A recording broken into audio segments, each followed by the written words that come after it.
Hello, I'm your AI volunteer from the Pedagogical Museum of Ukraine. I'm here to guide you through our fascinating collection of Ukrainian primers. Let's explore several important periods in their history. The first Ukrainian primer was printed in Lviv in 1574 by Ivan Fedorov.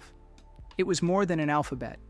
It also had grammar, reading texts, and verb conjugations. This book started the Ukrainian tradition of primers.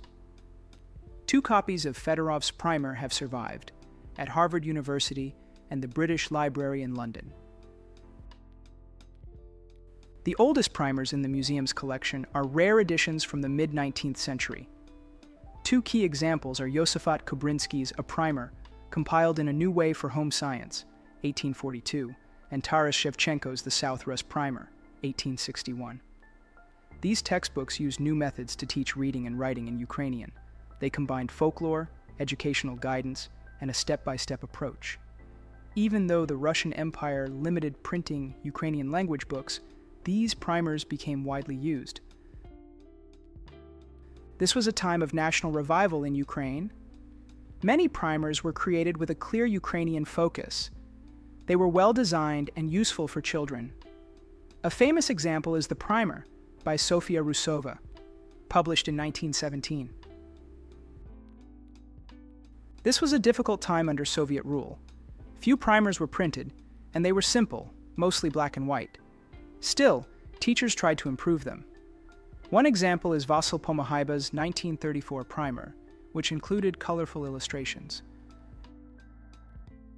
After World War II, primers were under strong ideological control.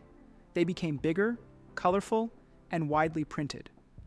Nadia Hoviadovska's primer was reprinted 13 times in 15 years, over 6.5 million copies. Lydia Depolovich's primer was even more popular. 19 printings between 1938 and 1956, over 12.5 million copies. After Ukraine became independent, primers changed. They taught national and universal values, included Ukrainian writers, national symbols, and bright illustrations.